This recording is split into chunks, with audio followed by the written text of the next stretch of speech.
So you said that you served in a lot of different places. Yes. So what was the most interesting places that you served in? That I served or visited? While you were serving? Oh, while I was serving, okay. I went to, let's see, went to the Philippine Islands, Hong Kong, Japan, Guam, San Diego, San Francisco. Basically, I think I enjoyed Japan the most. The food was great. The country was nice, clean. The people were polite, and whatever. Hong Kong was totally different. It was a British colony at the time.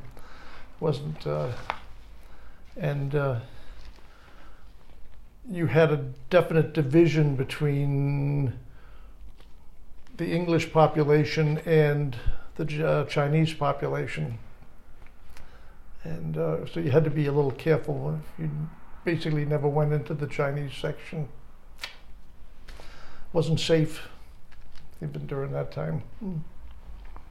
What did you do in your off time when you were on the ship? My off time on the ship, I slept, I ate, we played cards, chess, listened to music. That was about it. And we just... Was there anything that you had to do on the ship that was just a huge adjustment from your regular life? That I had to adjust to?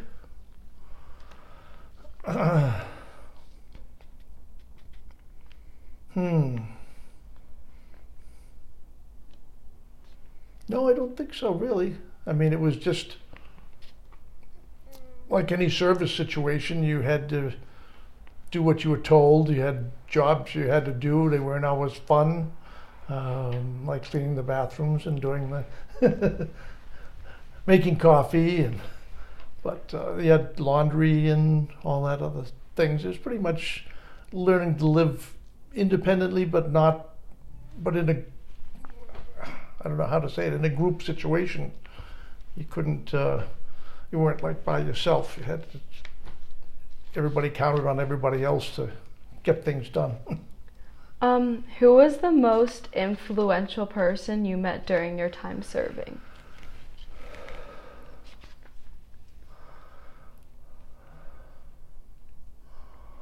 Well, I don't think I had a particular one, I'm sorry to say. I really didn't. Nothing there really influenced me personally. So how long were you on the ship? Okay, I was on the first ship, which was off of Vietnam. I was on for a year. And then I was stationed on Guam for 16 months. I went into school in between, into radio school, electronic school. Then I was sent to Guam, which was a major relay station, meaning that ships out to sea would send their messages into us, and we would send it to whoever their addressees were from there. And then I was from there I went to a destroyer tender, which meant we went from port to port, like in the Philippines or Japan or whatever, and our vessel repaired a class of ship called a destroyer and submarines. They tied up alongside and they repaired or fixed anything that needed to be fixed on the ship. And I was still in the communications department, so I just answered messages and sent messages. Was it hard adjusting to the different crews on the different ship? Yes. You always had a whole new batch of superior people that you had to please. Whole new bunch of guys. It would be like you going to a different school, and having a whole new classroom of people that you didn't have a clue who they were. You just didn't know. You never went in groups. We always went. You were the only one going there or there. So it was hard to adjust. interaction adjusting between people. And What was your least favorite aspect of your specific job? I'm sorry, that's a tough one because there really wasn't. I basically enjoyed every part of it.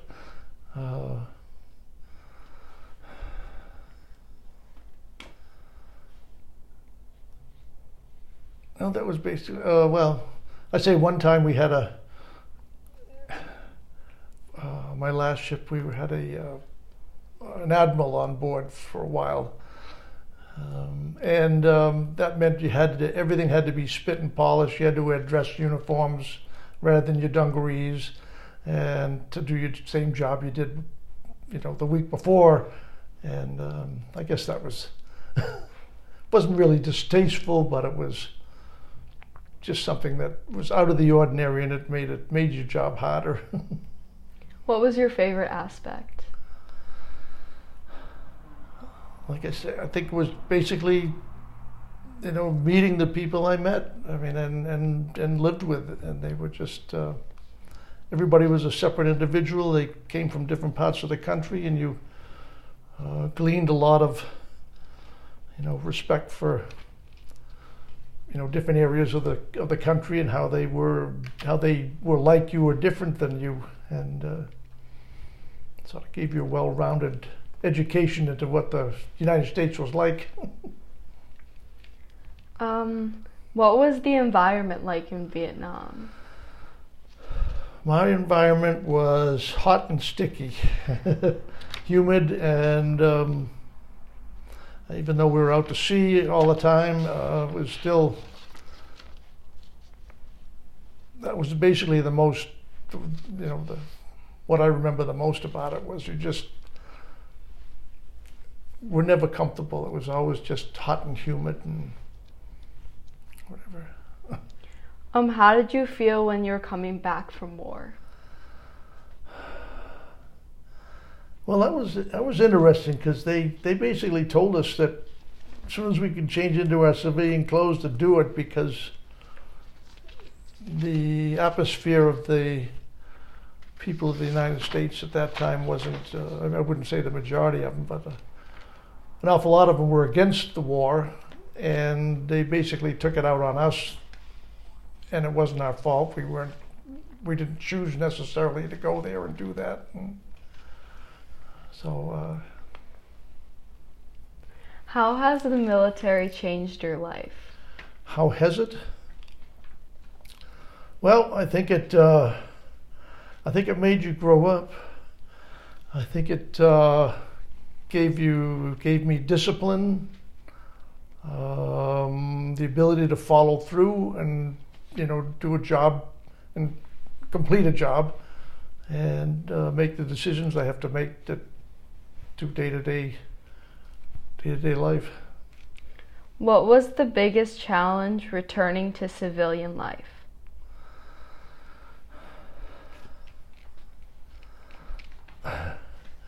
Well, I guess it was basically having to learn how to do everything by yourself. When you were in the service, they told you when you ate, they told you when you needed a haircut, they told you this. They just, everything was regimented as to what you did. And then after that, you had to say, well, geez, I have to find lodging, I have to find a job, I have to find, So. If you could choose a word to describe your time serving, what would it be? A word? I think it would basically be educational. For me, it was a life lesson. 4 years of life lesson. How has your view of war changed as a result of your service? How has your view of war changed as a result of your service? Well, I'm sorry, I don't think we need war anymore. I think they should be able to handle it with words and actions, not fighting. It's just not right. I wish there was a way they could all get along and have a peaceful world.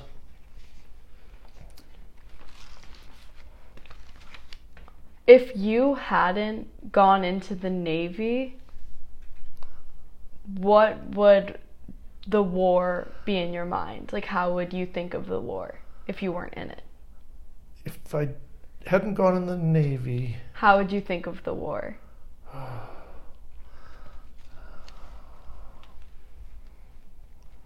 That's a tough. I really don't know how I'd feel. I'd like to say I would support,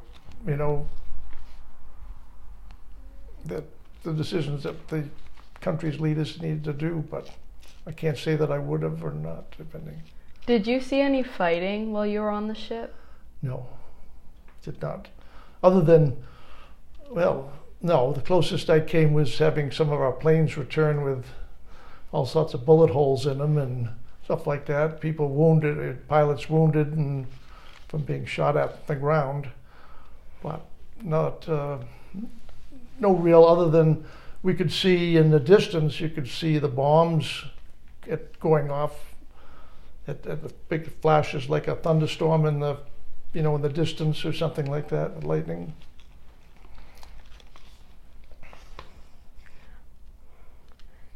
If you had a choice of what branch of military to go into today, which one would you go into?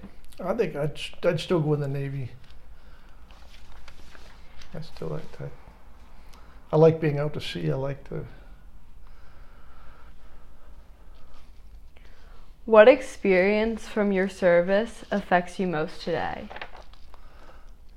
What experience affects me the most? Today. Today.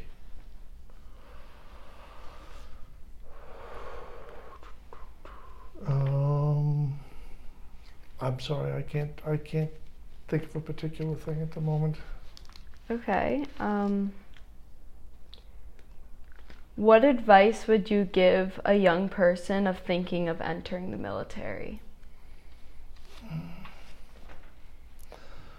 Well, I would say basically give it a lot of thought, weigh your options, and your reasons for going in the military. If you going in because you need direction in life and whatever, I would say that's a reasonable reason to go in.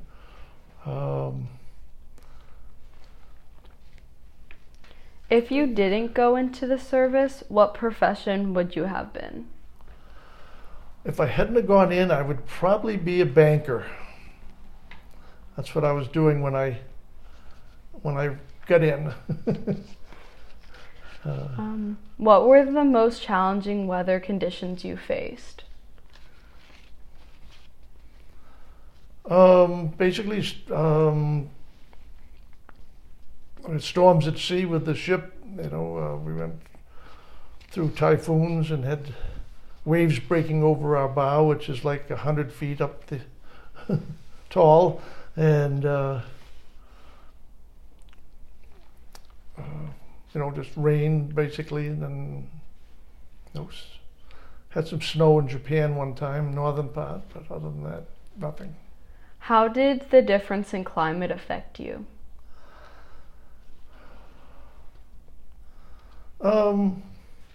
Not really too much. You get used to it after a while.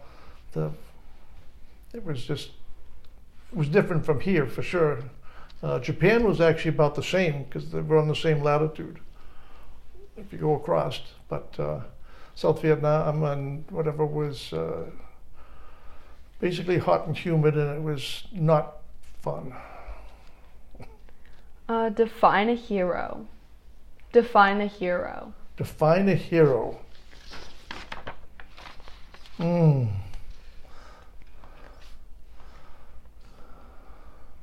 One who does selfless acts for another, I guess. How old were you when you entered the Navy and when you left the Navy? Okay, I was 19 and a half when I went in, and I was 23 and a half when I came out. Would you consider yourself a hero? Not necessarily, no. Why? Why? I was never put in a position where I had to act, to do something that definitely affected others directly. What was the most important aspect of your job? Most important was that messages that came in, or messages that were either came in from another ship and had to be sent to where they were going, you had to make sure that they got there. Making sure you communicated with another vessel to have his messages to get them. And make sure they got delivered, because that meant life and death situations at times. What was the most dangerous or challenging aspect of your occupation?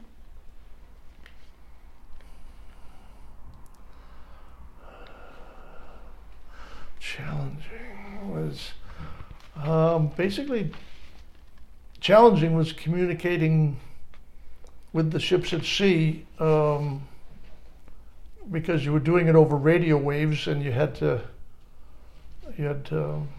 constant interference from keeping you from getting messages. You had to be diligent, and you knew they were out there by themselves, and you were their link to the rest of the world, and it was important to do that, and that was just a constant challenge.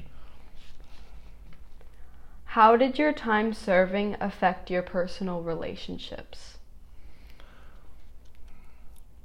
I didn't have any when I was in the service. There was no time for any personal relationships. As far as girlfriends or whatever, we just didn't have time. It was just not a time. When I got out, I was already 23 and a half. Which, and we didn't do, I missed the whole Woodstock and the whole whatever, all that stuff was just, I was serving during that time, and I didn't. What was the longest time you went without coming home? Longest time I went was, well, I guess I'd have to say it was when I was on Guam. That was 16 months. How long were you in Vietnam for? A year. From September of '66 to about September of '67, just about a year. Of all the places that you served in, which would be the most stressful environment?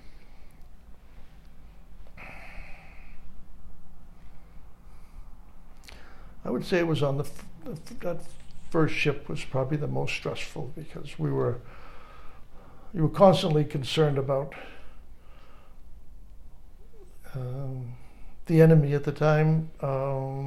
They would send their junks, which were boats, out with munitions on them and try to ram you and blow you up. So you constantly you knew people were watching for that, obviously, but you always had that worry that it could be a mine, it could be who knows what, that would affect your ship. And Okay, so we're just about out of time. So this is our final question. If you could go back and do it all over again, what would you do differently?